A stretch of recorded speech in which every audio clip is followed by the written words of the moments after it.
اور یہ جو مارچ ہے قوم سمجھ گئی ہے کہ اس کا مقصد کیا ہے، اور مقصد صرف ایک ہی ہے کہ جو 1947 میں ہم آزاد ہوئے تھے، اب وقت آ گیا ہے کہ حقیقی طور پہ آزاد ہو۔ اور پھر سے میں بتا دوں کہ حقیقی طور پہ ایک قوم کیسے آزاد ہوتی ہے۔ سب سے پہلے اس قوم کے فیصلے اس ملک میں ہوتے ہیں۔ کوئی بیرون ملک کی کوئی طاقت، کوئی سپر پاور وہ اس ملک کے فیصلے نہیں کرتی۔ اپنے ملک کے لوگوں کے الیکٹڈ نمائندے ملک کی بہتری کے لیے، عوام کے مفادات کے لیے فیصلے کرتے ہیں۔ اور پھر میں مثال صرف دیتا ہوں کہ اگر ہمیں روس سے سستا تیل ملتا ہے، تو اگر ہندوستان سستا تیل خرید سکتا ہے تو ہمیں بھی اپنے لوگوں کے فائدے کے لیے جب آپ سستا تیل خریدتے ہیں تو مہنگائی کم ہو جاتی ہے ملک میں۔ تو صرف اس لیے کہ کوئی ناراض نہ ہو جائے، ہم اپنے لوگوں کے اوپر بوجھ ڈالتے ہیں مہنگائی کا، کیونکہ ہمیں خوف ہے کہ کوئی ہمارے سے بڑی پاور ناراض نہ ہو جائے۔ یہ غلامی ہے۔ آزاد قومیں اپنے لوگوں کے لیے فیصلہ کرتی ہیں۔ اور دوسری چیز، اصل میں انسان آزاد انصاف کرتا ہے۔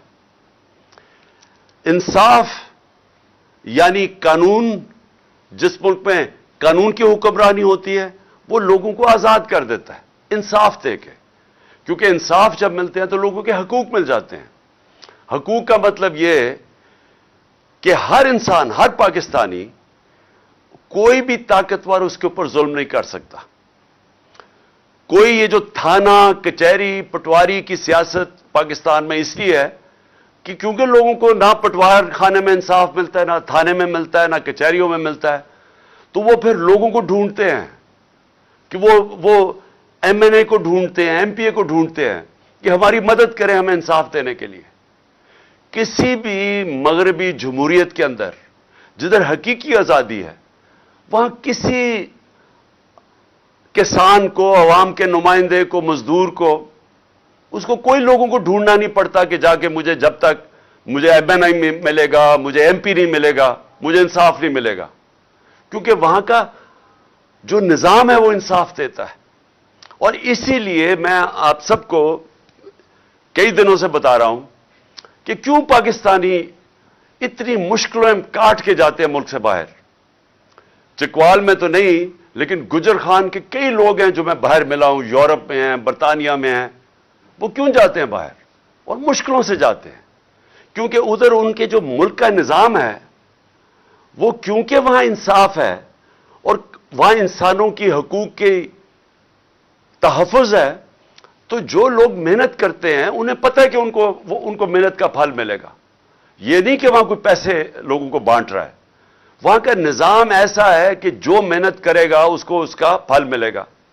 اور جو تیسری چیز کہ جو تجارت کرنے جاتے ہیں، مثلا کوئی سرمایہ کاری کرنے جاتا ہے، کوئی بزنس کرنے جاتا ہے، ادھر ان کو یہ اعتماد ہے کہ ان کی جو بزنس ہے وہ اس کو چلانے کے لیے کوئی رکاوٹیں نہیں آئیں گی، رشوتیں نہیں مانگی جائیں گی، سرکاری محکمے ان کی زندگی مشکل نہیں کریں گے جب تک وہ پیسے نہیں دیتے۔ اور اسی لیے وہاں سرمایہ کاری زیادہ ہے، وہاں خوشحالی زیادہ ہے، وہاں روزگار زیادہ ہے، کیونکہ وہاں لوگوں کی حقوق کی حفاظت ہے۔ تو انصاف ہوتا ہے تو خوشحالی ہوتی ہے۔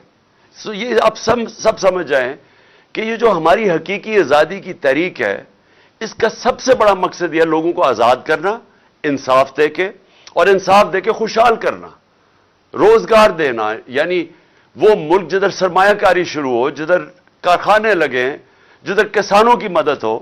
اور میں کسانوں کے اوپر پھر سے آخر میں بات کروں گا، لیکن جب تک ایک ملک کے اندر قانون کی حکمرانی نہیں ہوتی، جب تک ایک ملک میں طاقتور اور قانون کے کمزور کے لیے ایک قانون